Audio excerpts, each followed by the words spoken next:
जय हिंद। आइए जब हम लोग जानते हैं आज जानेंगे क्लास 10th का हिंदी जो वर्णिका चल रहा है उसका आज लेसन 4 जानेंगे हम लोग नगर। इससे पहले हमने इसका पार्ट 1 यानी आपको दही वाली मांगमा, उसके बाद ढरते विश्वास और उसके बाद हमने माँ पाठ का स्टोरी बता दिया है। देखिए आपने देखा बहुत आप लोगों ने बहुत ही प्यार दुला दिया इस पर भी मैं आशा नहीं पूरे विश्वास के साथ कहता हूँ आपको भी ये स्टोरी एकदम मैं सीरियस के साथ बताऊँगा।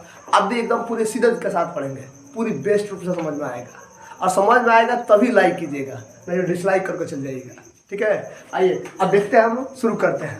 ठीक है, तो सबसे पहले मैं बता दूं, जानते हैं किसी भी पाठ पढ़ने से पहले उस कवि के बारे में जानना जरूरी। अब बिहार बोर्ड में जानबे करते हैं, पहले कवि के नाम से पूछता है ऑब्जेक्ट, तो देख लीजिए। और नगर पाठ का जो कहानीकार है, जानते हैं कि 5वें लेसन में कहानी है, तो नगर पाठ का जो कहानीकार है वो सुजाता है। कौन है? सुजाता। जो सुजाता है, देखिए सुजाता का जो वास्तविक नाम है यानी इनका ओरिजिनल नाम जो है ना वो एस रंगराजन। क्या? एस रंग। जाते कई बार एग्जाम में पूछा हुआ है, कई बार एग्जाम में पूछा हुआ है सुजाता का वास्तविक नाम क्या है, तो कौन? एस रंगराजन। कई बार एग्जाम में पूछा हुआ है। ये हमेशा ऑप्शन सी पर ठोक दीजिएगा, हमेशा जब भी आया तो ऑप्शन सी पर ही सही रहता है। ठीक है, अब देखिए इनका सुजाता का जन्म देख लेते हैं। सुजाता का जन्म देखिए 3 मई 1935 को। कब हो? 3 मई 1935। कहाँ हुआ था? तमिलनाडु में। कहाँ हुआ था? तमिलनाडु। इसीलिए यह तमिल भाषा की कहानीकार है। किस भाषा की कहानी है? तमिल भाषा की कहानीकार। तो इसीलिए जो नगर कहानी लिखा गया ना वो तमिल भाषा में लिखा गया था। लेकिन हमने के तमिल आवे ना, हमने के बिहारी आदमी तमिल कहाँ बोल पाएंगे? तो एक कोई चाहिए ना ऐसा व्यक्ति जो हिंदी में ट्रांसलेट कर दे। तो एक के हिंदी में अनुवादक, अनुवादक मतलब एक के हिंदी में ट्रांसलेशन करे वाला व्यक्ति कि हाँ ए जमुना। कौन हो? ए जमुना। इसका हिंदी में ट्रांसलेट कर दिए ताकि हम लोग आसानी से पढ़ सके। सब देख लीजिए। अब कैसे सबसे बड़ा दिक्कत है कि सर याद किस रहेगा, तो हमें करके एगो ट्रिक भी बन ले। देखो ट्रिक क्या है, देखिए लिखा है, देखिए ट्रिक। सुजाता नाम की कोई लड़की है, देखिए सुजाता नाम की कोई लड़की है जो देखिए जो शहर, देखिए जो नगर में ताड़ी बेचती है। तो देखिए सुजाता नाम की कोई लड़की है जो नगर में ताड़ी बेचती। ताड़ी ले हो 19 रुपये में 35 लीटर करना हो, 19 रुपये में 35। बिहार के मिले तो बनी खाली कर दी कह क्या 19 रुपये में 35 लीटर। मतलब देखिए सुजाता मतलब इस नगर का कहानी का लेखक कौन है? सुजाता। कोई दिक्कत? अब देखिए, अब उसके बाद देखिए नगर मतलब पाठ का नाम, खुद कहानी का नाम क्या है? नगर है। और ताड़ी से तामिल, ताड़ी से क्या कर दिया करें? तामिल। तो किस भाषा का कहानीकार है? तमिल भाषा की कहानी। देखिए कितना 19 रुपया में 35 लीटर, 19 रुपये में 35 लीटर यानी 1935। जन्म कब हुआ था? 1935। देखने ना, एक में 4 एड हो गया, याद कर लीजिए। ठीक है, अब देखिए अब यहाँ से कहानी को स्टार्ट, देखिए तो कहानी स्टार्ट अब होगा यहाँ से। ये तो अभी आपको लेखक परिचय है। बाबू शिद्दत से मेहनत कीजिएगा क्योंकि आपकी माँ आपकी सफलता की राह दिख रही है। अब देखिए एक कमेंट आ रहा है, देखिए तो लाइए, तो कमेंट लाइए। देखिए क्या एक, देखिए मेरे एक सब्सक्राइबर ने भेजा है कमेंट, बहुत ही अच्छा कमेंट शायरी भेजा है। सुनिए, कह रहे कि वो मंजिल भी सर झुका देगी जब तेरी दमदार तैयारी होगी। वो मंजिल भी सर झुका देगी जब तेरी दमदार तैयारी होगी। वो मुकद्दर भी, वो मुट्ठी में होगी तेरी मुकद्दर जब तेरे किताब के साथ यारी होगी। फिर जब तेरे किताब के साथ यारी होगी। क्या बेस्ट शायरी लिखा है।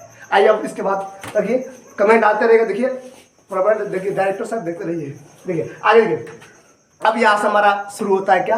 तो अब किताब की, अब देखिए अब यहाँ से स्टोरी शुरू होता है। स्टोरी में क्या थोड़ा समझ ले, पहले स्टोरी बताने से पहले देखिए यहाँ पर एगो पपाती है। पपाती पढ़िएगा तो पपाती, आप पापती पढ़ सकते हैं। इसको पपाती लिखा है लेकिन पापती पढ़ सकते हैं। ठीक है, कोई दिक्कत नहीं। पापती है जो इसका उम्र कितना वर्ष है? 12 वर्ष। जो बुखार लगा, मैंने बुखार लगा, बुखार से पीड़ित है। और यह पपाती का अरे पापती का यह माँ है वाली अमला। कौन है? वाली अमला। वाली अमला जो है ना एक अनपढ़ भारतीय महिला है। अनपढ़ समझते हैं ना, निरक्षर। ध्यान में क्या करता रहो, ना पढ़ब तो गाय चलेब, भैंस चलेब, गधा चलेब। वही तरह यह आप वाली अमला भारतीय नारी है लेकिन बहुत ही साहसी है, का अनपढ़ है। अनपढ़ समझते हैं, बिना पढ़े लिखे व्यक्ति। अब देखिए क्या है कि इस कहानी में क्या है कि पपाती नाम का जो वाली अमला की बेटी है, तो पूछेगा कि वाली अमला की बेटी कौन थी? पपाती, जिसको पापती आप कह सकते हैं। ठीक है, कहने के लिए पापती भी कह सकते हैं। ठीक है, तो इसका उम्र कितना था? 12 वर्ष। यह बुखार से पीड़ित थी। तो इसको प्राथमिक हेल्थ चिकित्सालय में दिखाया गया था। देखिए गांव के प्राथमिक, गांव के मेडिकल प्राथमिक चिकित्सालय यहीं पर दिखाया गया था। अब यह मतलब बुखार से बहुत तेज बुखार था, गांव के प्राथमिक डॉक्टर से सलाह लिया गया। डॉक्टर ने बोला कि देखिए इसको बड़े शहर में दिखाना पड़ेगा, ये बुखार हम लोग देखिए लोग कहता है, मतलब किसी का बस करना होता है लोग कहता है इमरजेंसी इसको शहर ले जाइए, जल्दी गाँव से हटाइए शहर ले जाइए। वो सही गाँव के प्राथमिक डॉक्टर चिकित्सालय ने बोला देखिए इसको बड़े शहर में दिखाइए, बहुत तेज बुखार है। बेचारा उस अब वाली अमला, अब उनके पति थे नहीं, वाली अमला के पति बहुत पहले ही गुजर गए थे। अब एक माँ अपने बेटी को क्या करे, और एक समझिए कि पिता के फर्ज निभा रही थी माँ ने किसी तरह पपाती को ली बसों के द्वारा एकदम। अब तमिलनाडु का एक प्रमुख शहर है मुंदेर, कौन शहर है? मुंदेर। तमिलनाडु का एक बहुत प्रसिद्ध शहर है मुंदेर, ये तमिलनाडु का शहर है। इसको इंग्लिश में हम लोग मुद्रा कहते हैं, इंग्लिश वाला लोग इसको मुद्रा का नाम करता है, मुद्रा। पूछेगा बताइए एग्जैक्टली को बोल देगा कि बताइए मुद्रे शब्द को अंग्रेजी वाला व्यक्ति क्या बोलता था? मुद्रा। क्या बोलता था? मुद्रा। ये कहाँ है? तमिलनाडु नगर में। अब ये बेचारी इसको किसी तरह ब्रेस्ट को पापती को बस के द्वारा कहाँ ले जाती है? शहर में ले जाती है। और कहा तो शहर के एक हॉस्पिटल होता है जिसका मुंदेर में रहता है, इसमें ले जाती है। अब ले जाती है, पहले ले लेती है पापती को, तो पहले इसको 6 डॉक्टरों में घेर लेता है, घेर को लगता है इसको पूछने, जांच करने लगता है। तो पूछेगा कि बताइए सबसे पहले पपाती को कितने डॉक्टरों ने घेरा था? कितना डॉक्टर घेरा था? 6। कितना? 6 यार ये ऑब्जेक्टिव में पूछेगा। अब 6 डॉक्टरों में सब इनको घेर कर रखा था। और उसके बाद इनको अब जांच करने लगा। जांच करने से देखिए, जांच करने पहले तो जांच करते उसमें 2 यंत्र पूछेगा, पपाती को जाँच करने में कितने यंत्रों का उपयोग किया गया था? 2। देखिए कौन? एक होता है स्टेथोस्कोप, कहिएगा सर ये क्या होता है? अब देहात में देखे होंगे डॉक्टर सब गलवा में ले लेता, लटके ले लेता, जाने हमने देहातों में अल्लाह कही अल्लाह कारण दूसरे कनवा में लेता है और सुनता है, दीप पर लब डब की आवाज़ आता है, सुने हैं लब डब की आवाज़ आता है, कान में लगाइए तो इसको बोलते हैं, यह हृदय की गति को मापता है, धड़कन की धड़कन कहीं 72 से बेसी नहीं, कम धड़कन बेसी धड़कन तब वो गड़बड़ बा, क्या कहती धड़कन गड़बड़ बा, और कम धड़कन वो गड़बड़ बा। आगे होता है देखिए अपथर्मम स्कोप, अपथर्मम देखा अपथर्मम स्कोप। अपथर्मम स्कोप जो होता है ना, इससे आँखों की जांच किया जाता है। पूछेगा तो पूछेगा तो स्कोप से किसकी जांच? हृदय की गति को। अपथर्मम स्कोप से किसको जांच किया जाता है? तो आँख को जांच किया जाता है। कितने डॉक्टरों ने जांच करा था? 6। अब 6 डॉक्टरों में कोनो सीनियर डॉक्टर होगा ना, तो इनमें सीनियर डॉक्टर था। हाँ देखिए सीनियर डॉक्टर था, उसने एक पापाती को देखा और जांच किया तो बोला, देखिए उसने एक शब्द बोला जो इस कथन को कई बार एग्जाम में पूछा हुआ है, I want dead girls admitted now. I want dead girl admitted now, मैं चाहता हूँ इसको तुरंत भर्ती किया जाए, एडमिट किया जाए। क्यों? क्योंकि पापती को जो तेज बुखार था ना, वो मेनिंजाइटिस नाम का बुखार हो गया था। कौन हो? मेनिंजाइटिस। देखिए जब लिखा हुआ हमने बताया आपको कौन सा बुखार हो गया था? मेनिंजाइटिस। मेनिंजाइटिस बुखार हो गया था। ये बुखार जानते कहाँ होता है? ये ब्रेन में होता है। ये खोपड़िया देखते हैं 8 बोन्स, जानते हैं कि अब जोर से मारते तो खोपड़ी पूरी फूट जाए तो कोई दिक्कत नहीं, और जोर से मारिए हड्डी कचाक तो फूट जाए तब वो कोई दिक्कत नहीं। लेकिन हमारा मेन ब्रेन रहता है मेनिंजाइट नाम का झिल्ली, और गलती से मेनिंजाइट नाम का झिल्ली पर लग गया ना तो समझिए पागल होने में दुनिया कोई, क्योंकि ब्रेन की कोशिकाएं इतना न पतली होती है कि इसका इलाज करना भी मुश्किल होता है, समझ लीजिए। तो बेचारी इसको मेनिंजाइट नामक बुखार हो गया था। अब डॉक्टर बोला कि बहुत इमरजेंसी, इसको जल्दी भर्ती किया जाए। बेचारी अब कौन तो पूछे कौन से डॉक्टर कहा था कि I want dead girls admitted now? तो देखिए बड़े डॉक्टर यानी सीनियर डॉक्टर कह सकते हैं, बड़े डॉक्टर को सीनियर डॉक्टर कहते हैं।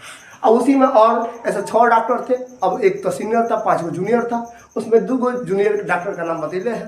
देखिए आप कह सकते हैं एक डॉक्टर का नाम था धनशेखर, का नाम था धनशेखर, और दूसरा का नाम था पाल। अब 4 गो का नाम ना दिले तो हम कैसे बता दें कि तब ये न दिले तो हम कैसे बता देंगे? तो अब देखिए यह देखिए एक डॉक्टर जो जूनियर डॉक्टर था वो बोला माँ से, क्या आपने पुर्जा बनवाया है?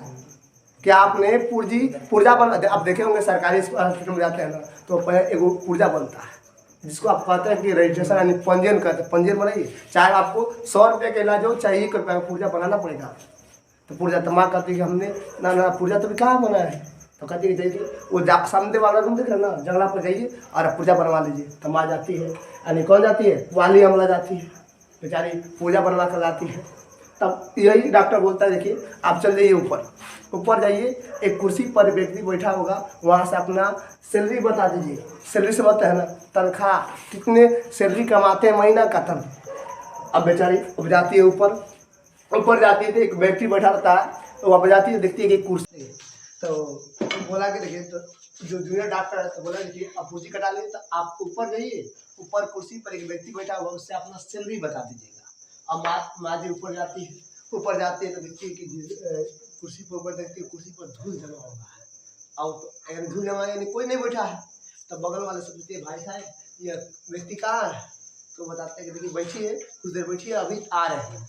अब कुछ देर इंतजार करने के बाद वो व्यक्ति आता है, तो माँ जी से पूछता है कि माँ जी आपका सैलरी कितना है। अब माँ जी डर जाती है, सैलरी क्या होता है, तो बोलती है तनख्वाह, हम देहात में हम लोग तनख्वाह बोलते हैं ना, तो बोलते तनख्वाह बताइए, तो तनख्वाह कहती है कि तनख्वाह हम तो खेती बाड़ी करने वाले व्यक्ति, हम लोग कहाँ तनख्वाह है, हम लोग वही होता है कि जब धान बोया गया है और धान काटे तो कुछ धाने में से मिल जाता है, सैलरी के तौर पर धाने मिल जाता है, गेहूँ बो रहे गेहूँ काटे, गेहूँ में थोड़ा गेहूँ में से मिल जाता है, वही हमारा सैलरी। तब बोल रहा है क्या माँ जी मैं 90 रुपया लिख दूँ, हमारा फिर डरा जाती है, कहती है 90 रुपया, तो माँ अरे माँ जी आपसे मांगा नहीं जा रहा है, मैं सैलरी 90 रुपया लिख दूँ। माँ कहती ठीक है लिख दीजिए, क्या करना है उससे, कौन आपको देना है, तब 90 रुपये। तो पूछेगा बताइए माँ का सैलरी कितना रुपये बताया गया था, 90 रुपया, कितना रुपये बताया गया था, 90 रुपया। अब बेचारी वहाँ से अब बोलता है वो व्यक्ति, दूसरी वाला व्यक्ति बोलता है देखिए अब यहाँ से आप थोड़ा सा जाइए आगे, आगे से दाएं मुड़ जाइएगा, अच्छा जाइएगा कमरा नंबर 48 में, कहाँ चलिएगा, कमरा नंबर 48 में। अब माँ जी अब देखिए बताइए कमरा नंबर 48 आपको नहीं लग रहा है, बताइए अब 48 46 45 क्या समझ में आएगा माँ जी को, जो अनपढ़ गवार व्यक्ति हुआ अंक उसको क्या समझ में आएगा, पढ़ा लिखा व्यक्ति को 48 46 चाहे 50 समझ में आता है। अब बोल दे कमरा नंबर 48 में जाइए। अब माँ उसे भटकते हुए जाती है चाँद पूरे घूमती है, उसको कहीं बुझाता ही नहीं कि कौन कमरा 48 है। अब रुते रुते बेचारी बिलखने लगती है, रोने लगती है। अब रोते रोते जाती है तो बेचारी चारों ओर बैठती है, जब बैठे रोती है, बैठी रहती है, ढूंढते रहती है कमरा नंबर 48। अब तक वहीं से एक सज्जन गुजर रहा था, देखता है, बोलता है माँ जी आप क्यों रो रहे हैं, रोना ही है तो आप रोड छोड़कर कभी रोइए। देखिए सब कोई रोता है तो कोई पूछता है क्यों रो रहे हैं, कारण पूछता है, एक कारण से व्यक्ति की आप रोते हैं तो रोना है, बढ़िया से रोना है तो साइड में होकर रुकिए, रास्ता में बीच रास्ता में क्यों रो रहे हैं, क्या कैसे गजब व्यक्ति होता है बेचारा। अब उसके बाद दूसरा ही देखते कुछ देर देखिए तो वहाँ पर कुछ कर्मचारी पुर्जा जमा कर रहा है, पूजा से होता है ना पूजा, तो माँ जी उसमें भी अपने पूजा जमा कर देती है। अब पूजा जमा करने के बाद कुछ देर के बाद वही कर्मचारी बोलता है फलाना 42 नंबर 94 43 नंबर, वही में करते फलाना चिलनवा ठिकानवा, वही में तब आता पप्ती का नाम पाप्ती, तो पाप्ती को देता पुर्जा है, इसको तो कमरा नंबर 48 में जाना था, तो बोले माँ जी आप यहाँ पर क्या कर रहे हैं, आपको तो कमरा 48 में जाना है ना, यहाँ पर क्या कर रहे हैं। तो माँ जी कहती देखिए हमें ये नहीं समझ में आता है कहाँ कमरा नंबर 48 है। तब उसी में कर्मचारी क्या करता है कि बुलाता है, कहते बहू शुरू, तो माँ जी को छोड़ दो कमरा नंबर 48 तक, छोड़ दो माँ जी को, बेचारा वो ले छोड़ देता है कमरा 48 तक। अब वहाँ पर जाती है तो माँ जी जाती है 48 तक कमरा में, तो वहाँ पर जाती है तो वहाँ पर भी एक गार्ड रहता है, तो गार्ड उससे बात करती है कि मुझे अपने बेटी से मिलना है। तब कहते आप, तब गार्ड बोलता है कि नहीं अब नहीं मिल सकता है। अब क्यों, अब माँ भी रखने लगती है, नहीं हमें अपने बेटी से, देखिए 3 बज गया है, 3 बजे पर मिलना पड़ेगा। अब पूरा कर्मचारी अपने अपने गेट बंद कर चले गए थे, कर्मचारी समझता ना, जो भी डॉक्टर और व्यक्ति थे सारे अपने गेट की, लंच का समय हो गया था, सारा अपने खाना खाना छुट्टी लंच कर रहे थे। अब माँ को मिलना जरूरी था, कह रहे कि गार्ड बोल रहा है कि माँ आप 3 बजे आइए, 3 बजे मिलिएगा। तले वो से गौर सज्जन आता है, वो कहता है कि मुझे भी अपने व्यक्ति से मिलना है। तब वो कह रहा है कि 3 बजे, गार्ड फिर कह रहा है कि 3 बजे आइए आप भी, तो 100 रुपया निकल के थमा देता है, कहता ठीक है अब का, अब जाओ हमारी तो बर मिलिए, देख लीजिए, यानी भ्रष्टाचारी वहाँ पर भी भ्रष्टाचारी हो गया। ठीक है 100 रुपये दिया, बोला कि जाओ बर तो बर मिलिए, कोई दिक्कत नहीं आप तो जाइए। उसी में माँ घुसिया वही में उठा के चल जाती है उधर से, भाई जाकर देखती है इसकी बेटी बेचारी बेड पर पड़ी रहती है, बेड समझते हैं ना, बेड अब देखे होंगे बेड कैसे होता है, इसे बेड होता है आप देखे होंगे, इससे चक्का वाला होता है, हाँ इस बेड पर पड़ी रहती है। अब देखती है बेटी को जाकर अपने गला लगा लेती है कि भाई माँ तो माँ होती है ना, गला लगा लेती है। और उसकी बेटी ऐसा ही बेड पर पटाई हुई है बेटी उसकी। अब एक बात मैंने आपको छोड़ दिया बीच में, एक बात बता दूं, जब माँ गई थी ना कमरा नंबर 48 तक, तो वहाँ पर पूछा गया कि देखिए आप आपका बेड खाली नहीं है, आपकी बेटी एडमिट नहीं हो सकती है, बेड खाली नहीं है। आप कल सुबह 7:30 बजे लेकर आइए सुबह में। अब माँ अब बेड खाली नहीं है, कह रहा है कि वहाँ पे गार्ड कर रहा है कि नहीं आपको सुबह में आना पड़ेगा, बेड खाली नहीं है, आप सुबह में आइए। ये बात हमने पूछेगा, बताइए गार्ड ने, कर्मचारी ने, बताइए माँ को कितने बजे सुबह आने का बात किया था? 7:30 बजे। अब माँ क्या करती है, कहती है कि भाई रात भर लेंगे तो मेरी बेटी का और तबीयत खराब हो जाएगा, इससे अच्छा है कि मैं इसे गाँव ही ले जाता हूँ, मेरी बेटी का हुआ ही क्या है, सिंपल सी बुखार है, उतर जाएगा। देखिए माँ अपने आप को एक झूठा विश्वास दिलाती है कि छोटा मोटा बुखार है, छोटा मोटा बुखार है, ठीक हो जाएगा, मैं पट्टी कर दूंगी, आराम से मेरी बेटी फिर हंसने खेलने लगेगी। अब उसी तरह पे चला। अब माँ क्या करती है, अपने कहती है कि इंतजार करने से अच्छा कि मैं गाँव लेकर चल जाती हूँ। तो वह गाँव क्या करती है कि वहाँ से क्या करती है कि पीला रिक्शा आता है, वो पीला रिक्शा लेकर आता है, यानी पीला कलर का एक रिक्शा आता है, उस पर बैठ कर माँ बेटी गाँव की तरफ निकल जाती है। गाँव की तरफ निकलती है तो गाँव लौटते समय भगवान से बहुत मदद करती है, हे भगवान हमारी बेटी ठीक होगी तो हम आपको हाथ भर मिठाई चढ़ाते हैं। ऐसा ही गुजरती है तो रास्ता में एक मंदिर पर माँ क्या करती है कि एक पीले रंग वाला रिक्शा पर बैठकर घर की तरफ लौट जाती है। लौटते समय भगवान से विनती करती है, हे भगवान हमारी बेटी अगर ठीक हो जाती है ना, मैं आपको हाथ भर मिठाई चढ़ाऊंगी, हाथ भर समझते हैं जितना हाथ में मुझे उतना चढ़ा। अब कितना उठेगा आप समझ में करते हैं आप लोग। अब जाते जाते रास्ता में एक देवी का मंदिर भी पड़ता है, तो वेदीश्वर मंदिर पड़ता है। इस मंदिर में जाकर माँ प्रार्थना करती है, हे माँ अगर हमारी बेटी ठीक हो जाती है तो हम आप मन्नत उसको मांगने का मतलब मन्नत मांगना होता है। देवी माँ से मन्नत मांगती है, हे मेरे माता पिता अगर हमारी बेटी ठीक हो जाएगी ना तो मैं आपको चढ़ावा चढ़ाऊंगी। भगवान किससे मांग रही है तो पूछेंगे, बताइए कि वाली अमला अपने बेटी के लिए मन्नत किस मंदिर में मांगी थी? वेदीश्वर मंदिर में मांगी। किसमें? वेदीश्वर मंदिर में। और इस प्रकार वो घर लेकर लौटती है। अब रास्ते में भगवान देवी माँ की गोहराई, जानते हैं ना, कोई दुख से कोई दुख में पड़ता तो लोग देवी माँ दुर्गा जी सबको भाग, सुख में कोई किसी को याद नहीं करता है, जब संकट पड़ता है ना सब कुछ याद आने लगता है। गाँव के अगर डायना माई उनको भी याद आ जाएगी। अब आगे बढ़ती है। अब चले उसके बाद चले इधर से आता वो फिर वो बड़े डॉक्टर आता है, बड़े डॉक्टर का फिर यहाँ से आता है, पूछता है कि बताइए वो लड़की जो मेनिंजाइटिस नाम से रोग से ग्रसित थी वो कहाँ है, कहाँ बने? आप डॉक्टर छोटा कर्मचारी जो जूनियर डॉक्टर है उससे पूछता है, तो बोलती है कि वो कहाँ, वो तो चली गई चारों, तो ढूंढिए कहाँ है, ढूंढिए उसको जल्दी। पूरे कहते पूरे, तब कर्मचारी बोलता है कि देखिए बेड खाली नहीं था तो हम लोग कल उसको सुबह आने के बोल दिए, सुबह 7:30 बजे आने के बोल दिए, कोई बेड खाली है ही नहीं। तो बोला कि देखिए अरे सुबह 7:30 बजे, तुम 7:30 बजे का बात कर रहे हो, 7:30 बजे तक तो वो मर जाएगी। उसको मेनिंजाइटिस नाम का समझिए, बात को प्रॉब्लम को समझिए, उसको मेनिंजाइटिस बुखार हो गया है, बहुत खराब बुखार है। तुम 7:30 बजे कर रहे सुबह में, तो 7:30 बजे तक वो मर जाएगी, समझे? मर जाने को समझते ना एकदम, समझिए। अब इस प्रकार अब डॉक्टर कहता है उसको ढूंढिए, अब ढूंढते हैं तो माँ तो वही चल गई रहती है।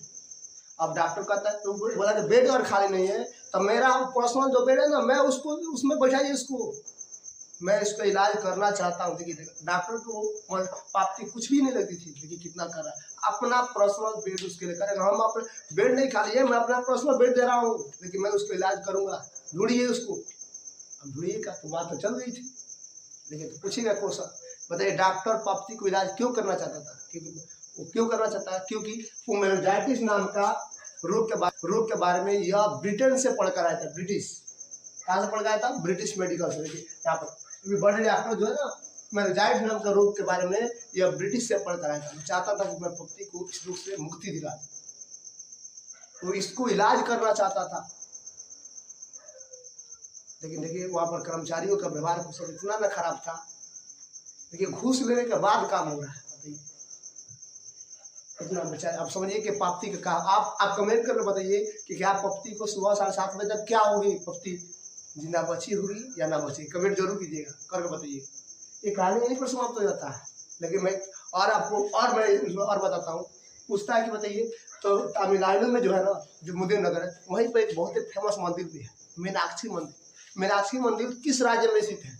तमिलनाडु में। कहाँ? तमिलनाडु। यार कि कोई बार गाँव में पूछा हुआ मीनाक्षी मंदिर कहाँ है? तमिलनाडु में। एक बात मैं बता दूं, जब वाली अमला पर्ची जो कटा रही थी ना, पर्ची, उस पर्ची जब उसके कतार में खड़ी थी ना, तो मने मने याद कर रही थी अपने पति को, कहेगी बुकलू तू तो चल गई छोड़ देला हमारा के, हमारा जौन काम रहुआ करेगा तौन काम हमारा करेगा। मैंने उनकी याद में मने मने याद करे भटक, आज जितना अब कितना भटक रही है पूरे ऊपर से नीचे घूमने में, कितना एक पुरुष का काम एक महिला कर रही है। अब सोचते वो महिला कितना साहसी होगी, मतलब इस तरह का वो लड़ जाती है।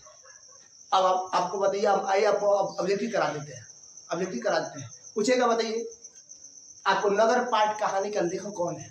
तो कौन? सुजाता। सुजाता का वास्तविक नाम क्या है? रंगराजन। कौन है? रंग एस, देखिए एस रंगराजन। कौन है? एस। सुजाता। पूछेगा बताइए नगर पाठ कहानी को किस भाषा में लिखा गया है? तो किस? तमिल भाषा। हिंदी अनुवादक किसने किया था? तो ए जमुना। क्यों?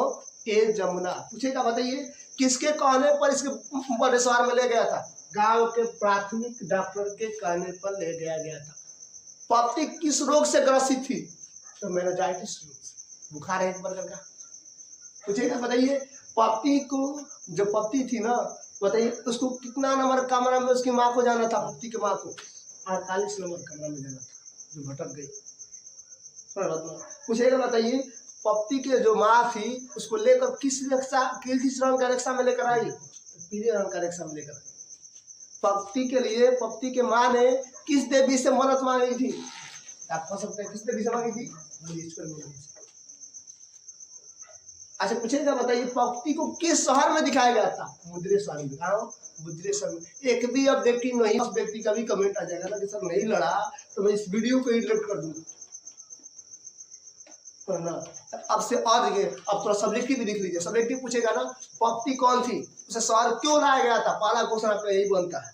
तो पप्ती वाली अमला की खिचड़ी थी जो मेनिंजाइटिस रोग से ग्रसित थी, उसे इलाज के लिए बड़े शहर में लाया गया था।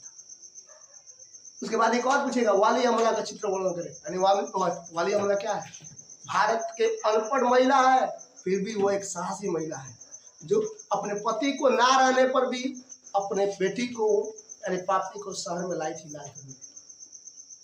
फिर आपसे पूछेगा बताइए बड़े डॉक्टर पप्ती को क्या इलाज करना क्यों चाहता था? क्योंकि पप्ती को बचाना था, क्योंकि वो ब्रिटेन से यानी ब्रिटिश से वो मेडिकल का पढ़ाई किसका कर गया था? मेनिंजाइटिस का पढ़ाई कर गया और पप्ती को बचाना चाहता था। ये आपका सब्जेक्टिव क्वेश्चन है। और भी क्वेश्चन होगा आप कमेंट कर, आपको सब बोले था ना ऑब्जेक्टिव का भी वीडियो मिलेगा, आपको सब्जेक्टिव का भी। तो पहले स्टोरी सुन लीजिए, उसके बाद फिर देखिए कमेंट आ रहा है। आइए पढ़ते हैं हम लोग कमेंट। ठीक है, एक कमेंट देखिए कितना अच्छा, एक माँ पर फिर शेरी लिखा हुआ है। आइए देखते क्या लिखा है। थक गया हूँ मैं माँ, थक गया हूँ मैं माँ, तेरी गोद में सुकून से भरा आराम चाहिए। तेरी गोद में सुकून से भरा आराम चाहिए। किसका साथ मिले या ना मिले माँ, हम तुम तेरे साथ रहना चाहिए। हम तो तेरे साथ रहना चाहिए। अब देखिए कितना मस्त। इसके बाद एक और व्यक्ति का कमेंट आया। कमेंट देखिए, वाह, ये बेरोजगारों के लिए कमेंट है। डियर मेरे बेरोजगार भाई, कितना मस्त। देखिए ये मेरे बेरोजगार भाइयों के लिए कमेंट है। लिखा है देखिए क्या, देखिए डियर मेरे बेरोजगार भाइयों, देखिए रोज नहीं रोजगार चाहिए, रोज नहीं रोजगार पर ध्यान दो, क्योंकि रोज लेने वाले पहले रोजगार देखती है। तो वो भी बात मारकर 90 हो जाएगी, इसलिए पहले आप रोजगार लीजिए, उसके बाद लाइए। सारे बात ना देखिए, ध्यान दीजिए बात को। जय हिंद, जय भारत।